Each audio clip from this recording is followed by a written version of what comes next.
জনাব রাজিকাল জলিল বিচারপতি, উপস্থিত বাংলাদেশের অ্যাটর্নি জেনারেল এবং সুপ্রিম কোর্টের সাবেক সম্পাদক, আর যিনি সদ্য বাংলাদেশ জাতীয়তাবাদী দলের আইন সম্পাদক নির্বাচিত হয়েছেন, সাবেক সম্পাদক ব্যারিস্টার বদরুদ্দোজা বাদল,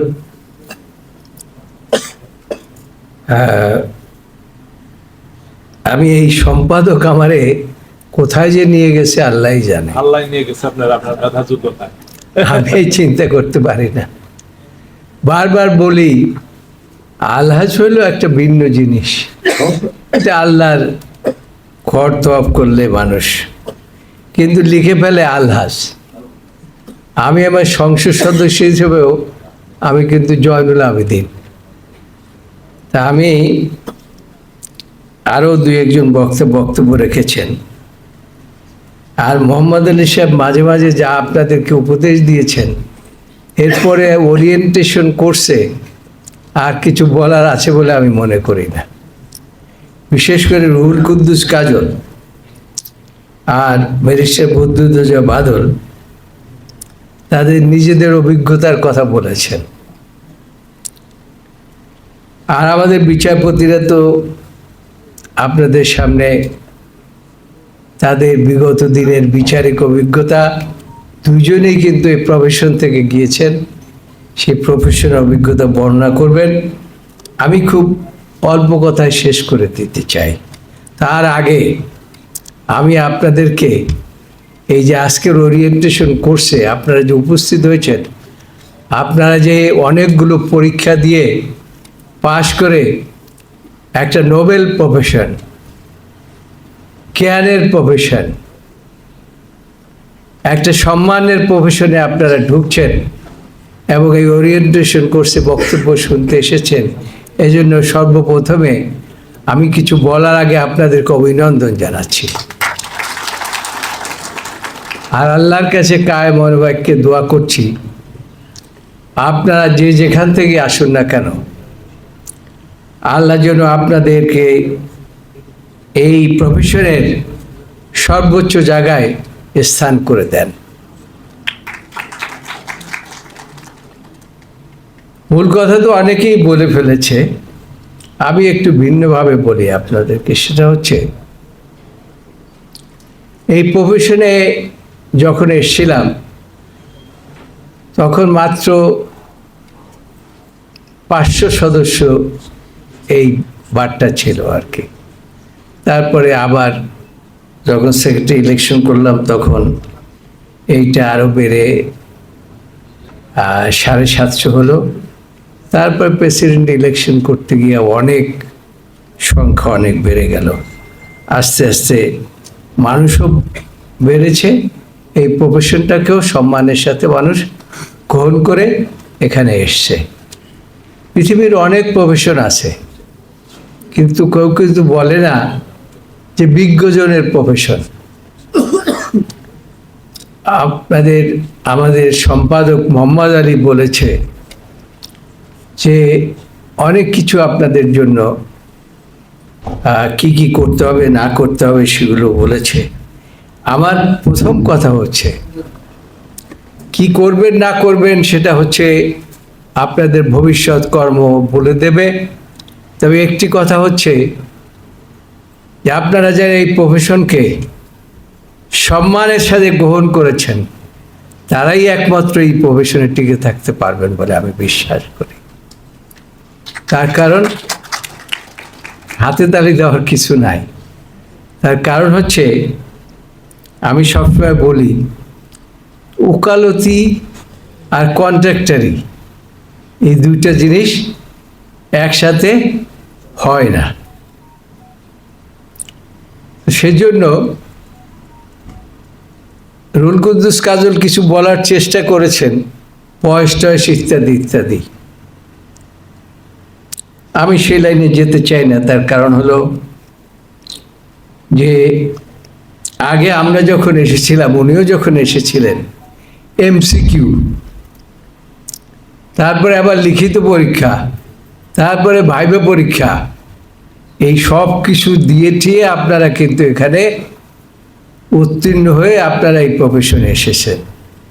সুতরাং আমি মনে করি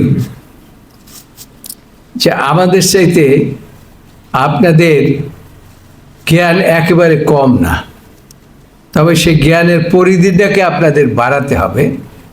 তাহলে পরে আপনারা প্রত্যেকেই ভালো আইনজীবী হতে পারবেন, আমি বিশ্বাস করি। তো আমাদের এই প্রফেশনে বিচারপতিদের সম্বন্ধে বলেছেন, আমাদের আপিল বিভাগের বিচারপতি রেজাউল হক সাহেবের কথা বলেছেন যে তিনি বকাঝকা করতেন।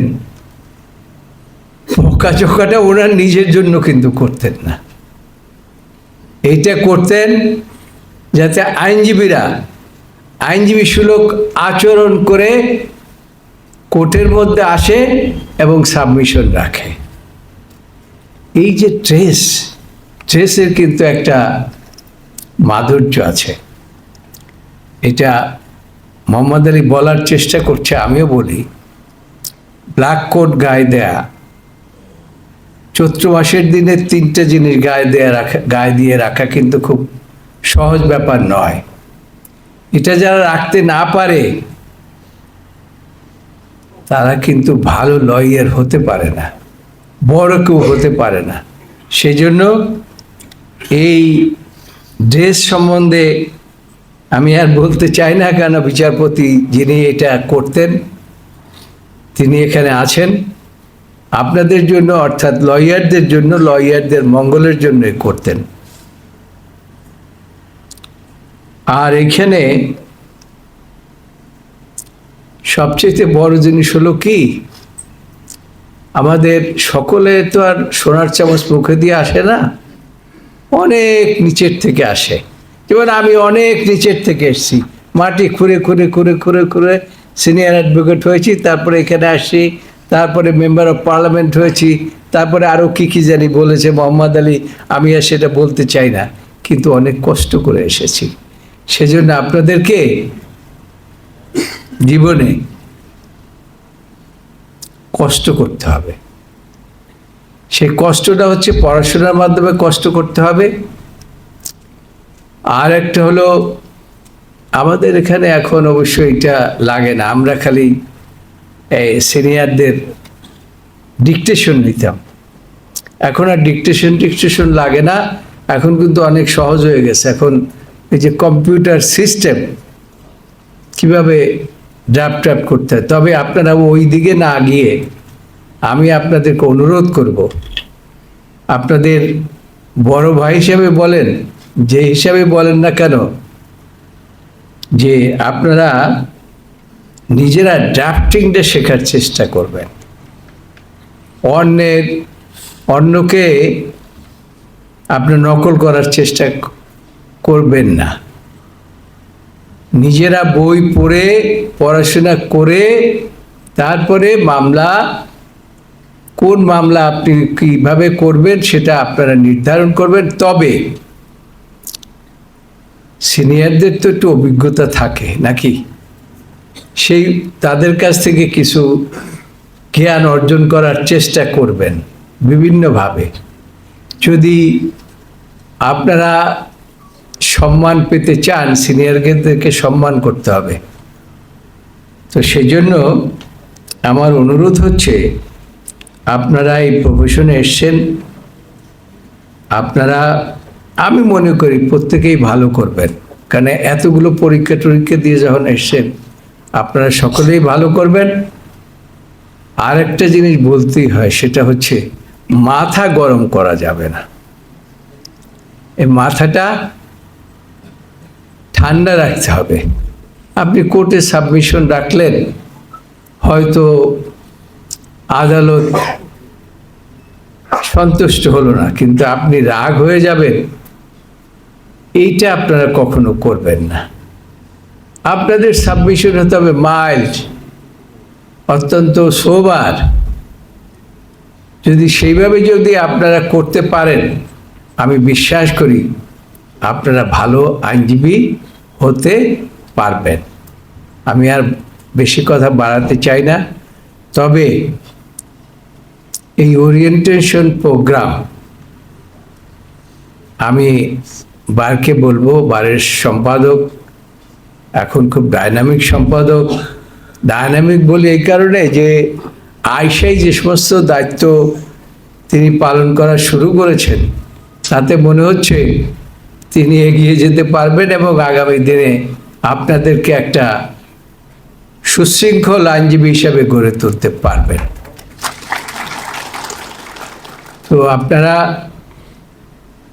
যা যা বলেছেন সকলে, এগুলো আপনারা ফলো করার চেষ্টা করবেন। আবার বলি, এটা আগেও আমরা শুনেছি, এখনো শুনি, আমার নিজের জীবনেও দেখেছি, ডোন্ট হ্যাঙ্কার আফটার মানি। মানি আপনার পিছনে দৌড়াবে, কিন্তু আপনি যদি, কেন টাকা ইনকাম করার অনেক পথ আছে। যেমন আমি এখন ওই এমপি হিসাবে দেখেছি যে এই টিআর দেই, কাবিখা দেই, সবাই এটার জন্য ব্যস্ত যে কীভাবে টাকা বানানো যাবে। আবার এই নদী ভাঙ্গন এলাকার আমার বাড়ি, আমি 950 কোটি টাকা নিয়েছি নদী ভাঙ্গন রোধ করতে। এখন এক একজন আসে, অন্য কোনো কাজে আসে না, যে মঙ্গলজনক কিছু কাজ করবে তা না, টাকা বানাইতে হবে। কি করতে হবে? স্যার আমার একটা প্রজেক্ট দেন। কি প্রজেক্ট? এই প্রজেক্টে 30 লাখ টাকা দিলে কয়েক বস্তা বালু টালু ফাটাইয়া নদী ভাঙ্গন হয়ে গেছে কাজ। এই সমস্ত। তো টাকা যদি ইনকাম করতে হয় তাহলে ওই সমস্ত জায়গায় চলে যাওয়া ভালো। আর যদি টাকা আপনার পিছনে পিছনে আসার মতো ব্যবস্থা করতে চান, তাহলে ভালো আইনজীবী আপনাদেরকে হতেই হবে। ভালো আইনজীবীর পিছনে টাকা হাঁটে, আর ভালো আইনজীবী না হলে টাকার পিছনে আপনি দৌড়াবেন, কোনোদিন ভালো আইনজীবী হতে পারবেন না। সেই জন্য আমার অনুরোধ, don't hanker after money, money will come to you when you will be a good lawyer and reputed lawyer। যখন সারা বাংলাদেশে, সারা পৃথিবীতে আপনার নাম ছড়িয়ে পড়বে যে you are a good lawyer, তখন টাকা আপনার পিছনে দৌড়াদৌড়ি করবে। যেমন কাজল একসময় দেখতাম যে এই পকেটে টাকা, এই পকেটে টাকা, মানে এরকম ভরা থাকতো। আর বদরুদ্দোজা বাদল সাহেব তো ওই যে দেখেন না, সুট বুট করিয়া উনি এই পকেটে লইতেন, এই পকেটে লইতেন, আর কোনো জায়গা বাদ নাই আর কি। আমার অবশ্য একটু কম টাকা পয়সার ছিল, লোকটোক কম, তো কাজেই দেখেন না আপনি, সবাই ড্রেস একরকম, আমি হইলাম একটু ভিন্ন রকম। তো কাজেই আপনাদের সকলকে এই ওরিয়েন্টেশন কোর্সে উপস্থিত থেকে সকলের বক্তব্য শোনার জন্য আমি আর একবার অভিনন্দন, শুভেচ্ছা জানাচ্ছি, দোয়া করছি আপনাদের জন্য। আর যারা আয়োজন করেছে তাদেরকে যে কিভাবে ধন্যবাদ জানাবো, এই ভাষা আমি খুঁজে পাচ্ছি না। ভাষাটা আমার মধ্যেই থাক, পরে আর এক সময় বলবো। এই কথা বলে আমি আমার বক্তব্য শেষ করছি। আল্লাহ সকলের